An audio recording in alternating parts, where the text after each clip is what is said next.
So what is this podcast about again? What are So you doing? it is us talking about the comic books that you, as a creator, keep by your side and to get you jazzed about more comics. I'm not really interested in like your history in the industry or kind of like the actual makings of how you make a comic book. I think there are plenty of ways to do that and plenty of information for that. But what I'm actually interested is like, how do you keep going? What puts the fire in the belly, huh? Yeah, exactly. All right. Sounds It's good. called Within Arm's Reach. And my first Within guest Arm's is Reach. Vita Ayala. Oh! So I guess this is it's just weird. I feel like I'm underdressed. I feel like I had to overdress, and I feel like I was like, all right, I got to be super, super on brand. No. Okay, I guess let's start it off. This is the first episode of Within Arm's Reach, the comics video podcast thing where I talk with comics professionals about the books that they keep within arm's reach at their desk to get their juices flowing. Not necessarily the book they've read the most, not necessarily their favorite comic, but the thing that they flip through and maybe they've read like once. What I like about this format is that it can change because I mean, I'm super into the Dick Brafer Frankenstein book from Good the stuff. 40s. So that's really what I'm super into right now, and that wasn't the case a couple months ago. So what I like about it is it can change, and we can talk all the time because my first What are you guest reading now? is one of my best friends. Vita Ayala. They are the writer they're a comic book writer for The Wilds. They've done some stints on X-Men, Children of the Atom. I'm gonna leave stuff out. Morbius, Totally fine. the Living Vampire. My favorite is Quarter Killer.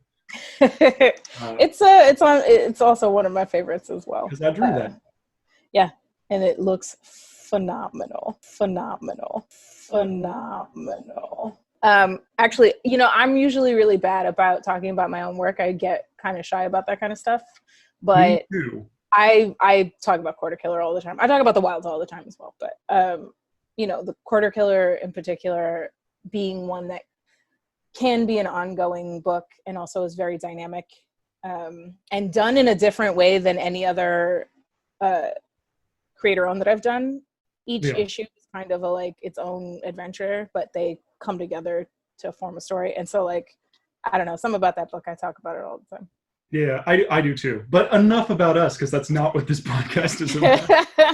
I've one of the things I was really wanting to do was a lot of podcasts are all about like comic book criticism or looking at things and analyzing stuff. And I was like, I don't talk about books on the regular about that. I just want to hear people get jazzed about their books that they like a lot and talk about that kind of stuff. What was the book that got you not into comics, but the book that where you're like, oh, I'm going to do this. This is what I'm going to do. The book, for me, it was a few books. One of them, which is the one that we'll talk about today, saved my life.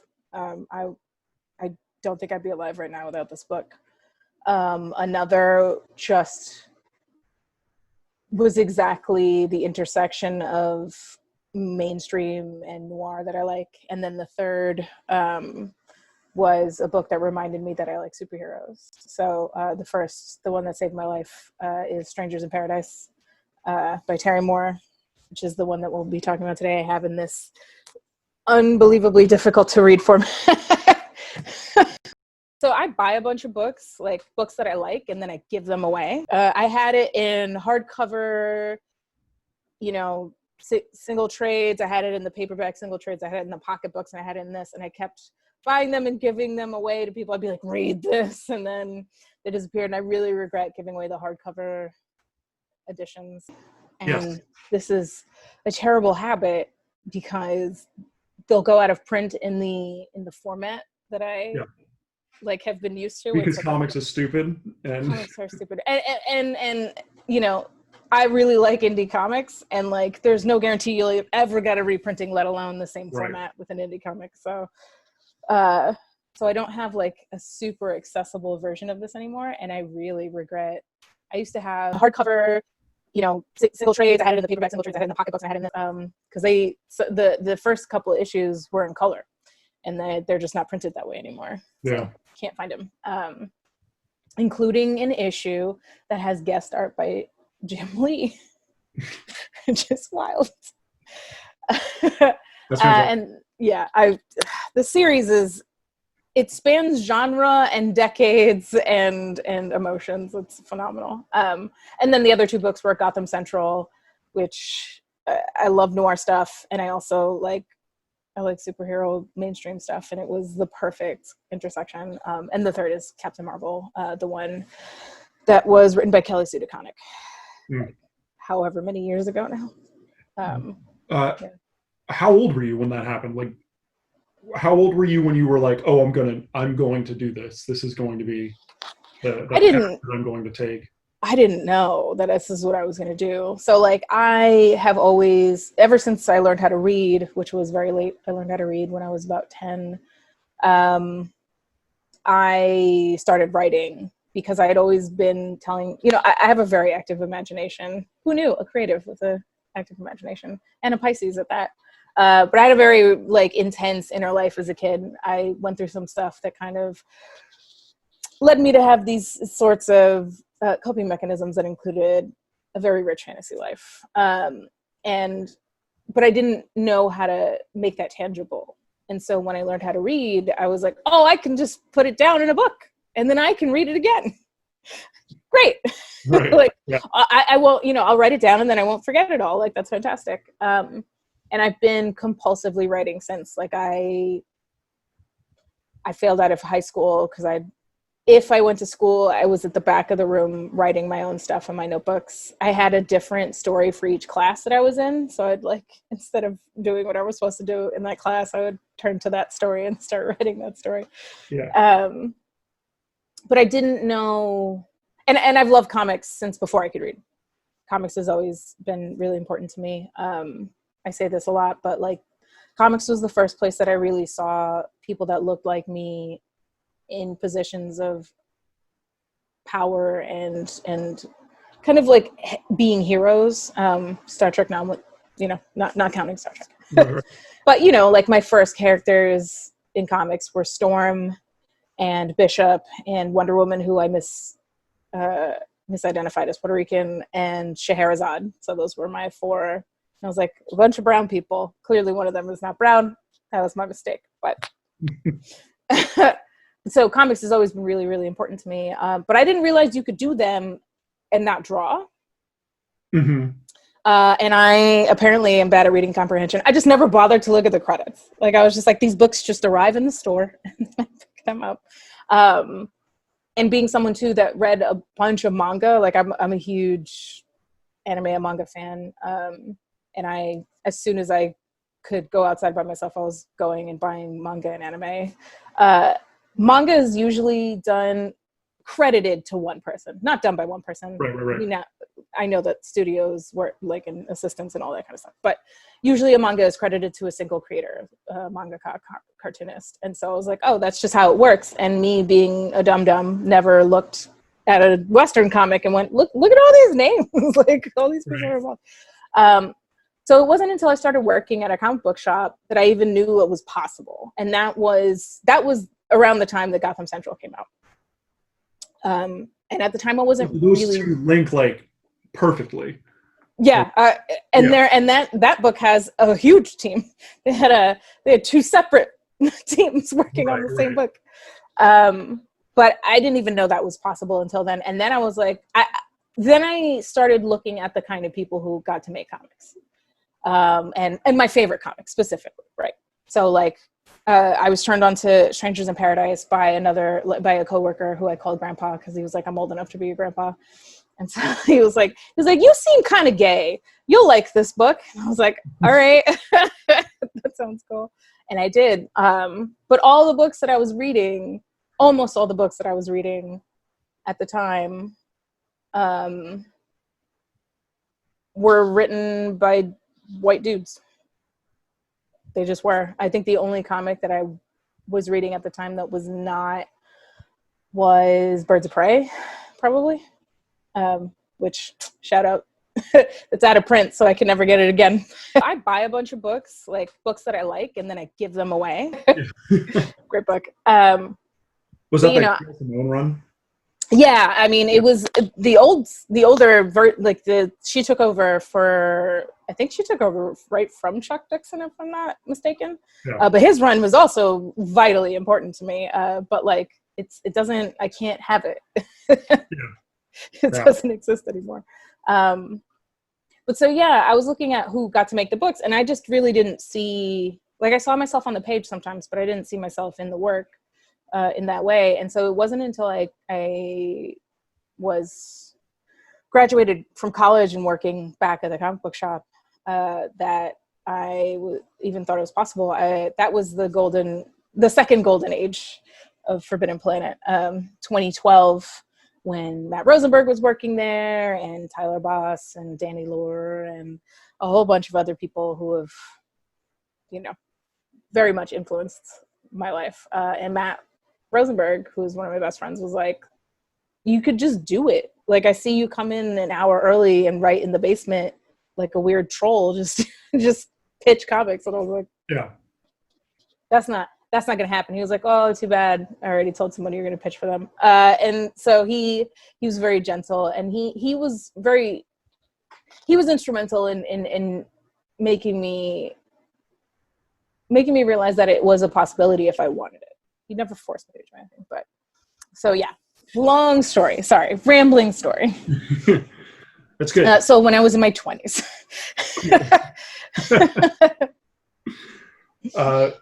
Sweet. So I guess that transitions kind of directly into the book that you keep by your desk for constant inspiration. This guy. I mean, what a good book to never have to leave your desk. Yeah, it's massive. Yeah, I need a podium. Let's put it up. Right. There are two omnibuys. This is right. What is it about it that, I guess, first hooked you, and then the thing that keeps you coming back to it? It's what do you get out of it that makes it have such a reverential place in your work? I kind of grew up with it. I mean, I was 19 when I started reading it, so like I wasn't a child, but like the book and myself were going through kind of like the same emotional journey at the same time. Yeah. And I started reading it in trades and then immediately switched to single issues as soon as I caught up. But it starts off so raw and funny and angry and all of these things that like people that are, 18, 19, 20 feel. Yeah. It's trying to find its footing. It felt out of place. It had that emotional kind of rawness to it. But as it progresses, it becomes refined in a way that isn't sanitizing. It becomes refined in a way where it's like, I know who I am and what I have to say now. And rereading it doesn't feel like, the beginning doesn't feel muddled. It doesn't feel like this person didn't have their life figured out. It feels much more like this is an emotional journey, and I'm going to literally, in the format of the book, as well as in, the plot of the book, show emotional growth in that way. And it's fun. It's incredible. I've never read Strangers in Paradise. I think of Love and Rockets when you say, oh, it's this long form story that goes on and on. But from what you said, like Love and Rockets still starts with a rocky, like they're still trying to figure out kind of what the book is in the very, very beginning. It's like goes by super fast. It's like 2 issues and then we're in the meat of it. But it's actually very similar with Strangers. It felt more like he was trying to figure out the format that he wanted to put it out in more than the story. Ooh. And the first issue, or the first two issues especially, the first two issues are kind of a contained story. You could just stop right there. Like those first two issues could just be it. But it was clear that there was more to this world that he wanted to explore. And so you go into the third issue and like it still has that rawness to it, but now you feel that the format has changed and that it's not one and done adventures or whatever. It's going to be a long form story. And then, you know, it's still, to me, one of the things I find interesting about it is that it feels very dense in the beginning. It flows very quickly. Like you read through it and you can blast right through it, but it feels like there's so much information. Because it feels like when you first start getting to know someone and you sit down and talk to them and you're just like, tell me everything. Yeah. Like, oh, how'd you get that scar? And like, oh, tell me about this. And like, and then as you become friends, you don't have to do that as much. You have that already. And so you almost feel like I'm having trouble figuring out how to say it, but like, you almost feel like there's a shorthand. Yeah, exactly. There's a shorthand to the conversation that you have outside of it. And that, like, that's what makes like the Peanuts have a shorthand eventually, right? We spend so much time learning about Charlie Brown and Snoopy and Lucy and all of those characters, and by the end of it, even though Charles Schultz's hand gets a little jittery at the end, like he draws less and less. There's less drawing. We kind of just, and I know that's a visual representation of a. But we fill it in with our own, because we know what it is. No, I think that's right, and I think also things are decompressed in real life in a way when you know someone so well, right? Like you have this shared history, and so you're not rushing to fill all the space. You can have this kind of very loose experience with a person, and that's what it feels like. In the book, it's not that it gets loose necessarily and there's always plot stuff happening, but you feel much more like you are in a relationship with the characters, and so you are going along now with their life instead of trying to catch up. So like, it's not does it have fantastical elements in it? Is it a science fiction slant, or is it? No, yes and no. There are things about it where you're just like, that doesn't happen ever in real life.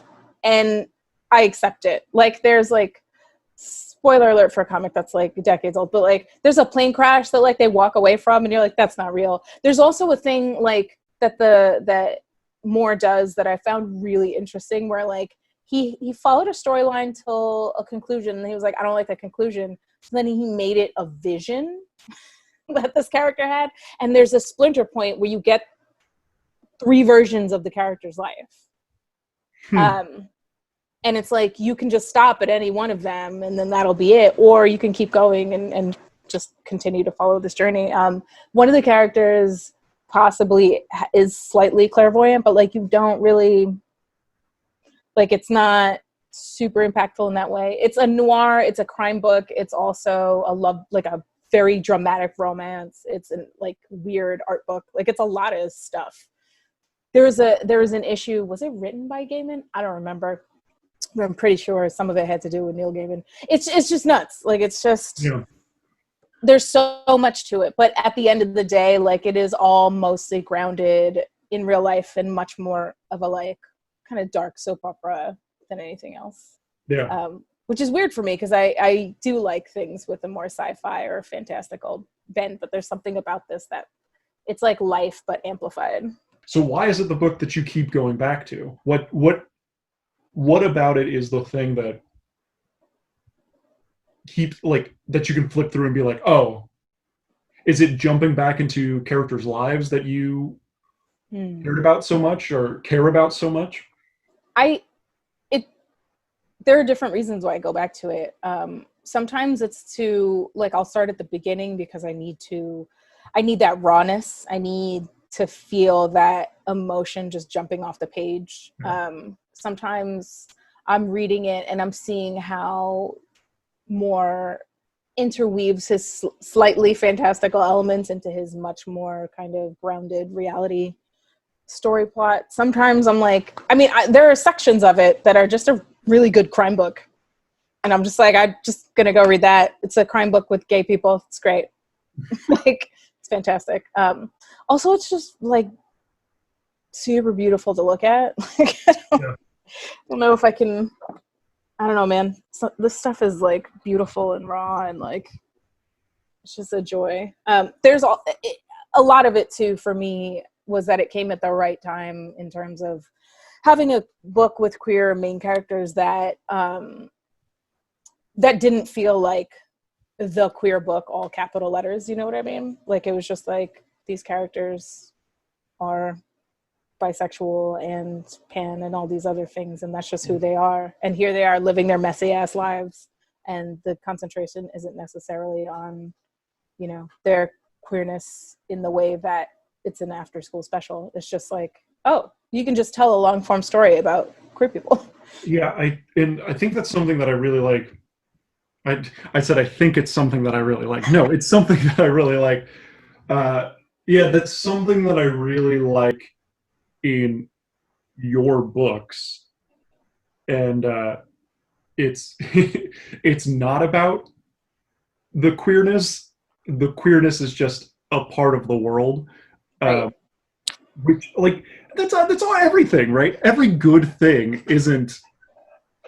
Bring it back to Neil Gaiman. Magical realism. It's not like we've made a book about magical realism. It's just like, oh no, right over here, there's some magic going on, and we're just going to hint at it, or we're going to talk about it for a little bit. It's so much more interesting for characters to jump in and out of real plot stories than just dramatic I feel like too melodrama. I don't know. And as a guy, I mean, I also love melodrama. I'm a big soap thrive in melodrama. All I do like I love it. but it's not necessarily my favorite thing to read. Yeah, I feel like for me, Moore does an incredible job of, I mean, the queerness is central to the characters that are queer and the story because it is about those characters, but he does a good job of making it kind of a foundation instead of like a flag you plant in the sand. Yeah. Yeah. And that is something that I've also tried to do in my work. But I try to make it almost like the default in a way so that I don't have to, you know, plant a flag. I'm just like, oh, no, just, I'll tell you when they're straight. Don't worry. Like, yeah. I'll let you know. Right.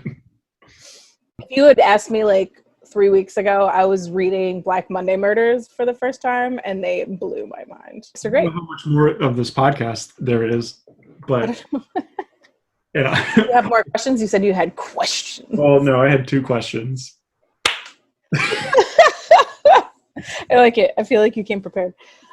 I feel like for me, like there are books that I like, but I just read them to read them. Mm-hmm. And then there are books that I look at and I'm like, the books that I go back to, and this includes Strangers in Paradise, but the books that I go back to are the ones that did something that I didn't know was possible with comics. Yeah. And, you know, I mean, there were a lot of things. This book literally changes genre multiple times. And I didn't know you could do that. I thought you had to just be done and make a whole new book.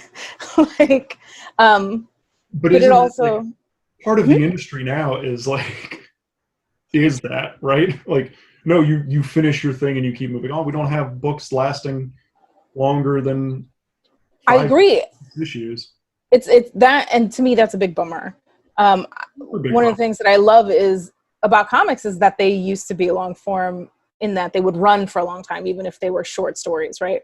Because you get to find your footing as the people working on them, but also as a reader.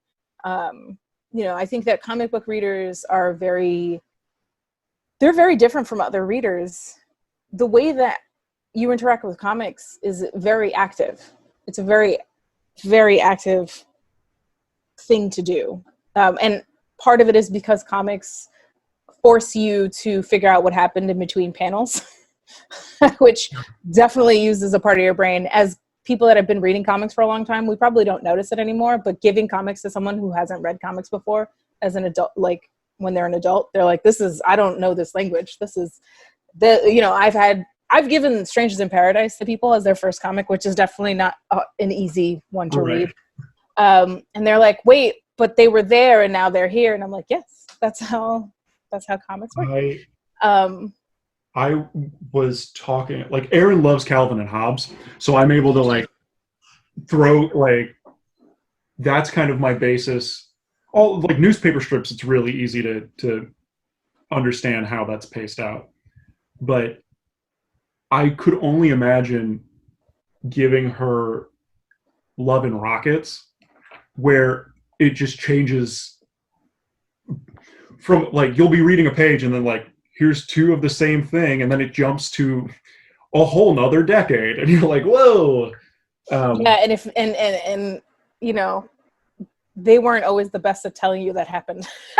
Like, no, it's a weird book. It's a hard book to read. It's definitely, I love it though. I mean, and two, I mean, I don't know about Love and Rockets, but I assume yes. But like, so Stranger in Paradise, at least the first omnibus worth is hand lettered, which is so wonderful. And it's hand lettered. It looks like it's hand lettered right on the page.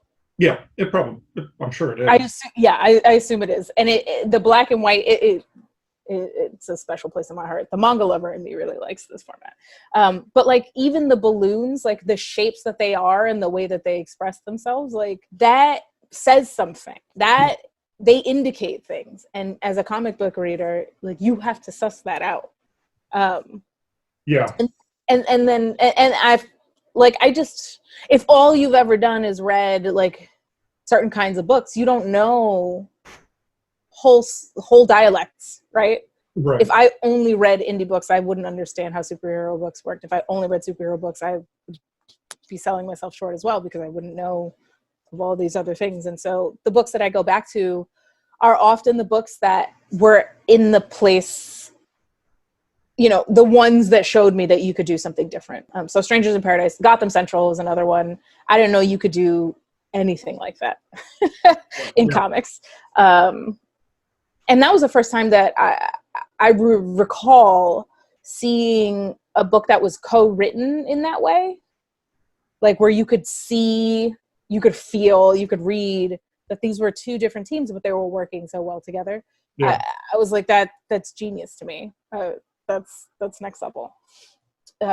So yeah, I mean, I think that's what I like about comics, is that you learn something every time. Well, first, thanks for having me. This has been really great. It's really nice to be able to talk about the books that get me excited to do what I do, especially in a time that's so intense. So thank you for that. What am I plugging? Well, I'll plug my creator-owned stuff. The Wilds and Submerged. The Wilds is a book out from Black Mass Studios, and Submerged is a book out from Vault. And they're both horror books, but in very different ways. And then I'm currently working on an X-Men book called Children of the Atom. So, what about your creator-owned book that you have at Comixology? Oh yeah. Well, I think we should plug that. You should plug that every single time. Release. There's no physical release for this book, but if you read digital comics, then please check out Quarter Killer, which was co-written by me and Danny Lore, and all of the art stuff was done by Jamie. And then Ryan Ferrier did the design and the lettering, which is absolutely incredible. So yeah, check that out. Quarter Killer is near and dear to my heart. So I really hope people dig it. We talked about it off at the beginning. Just a little. Yeah, I don't know, man. I have a brand, and that is like very much that brand. Yeah. So yeah, and like and subscribe to Jamie's channel so you can see more of these really cool interviews. Hey. When do we get to talk about your book that you keep next to you? Oh, I don't know.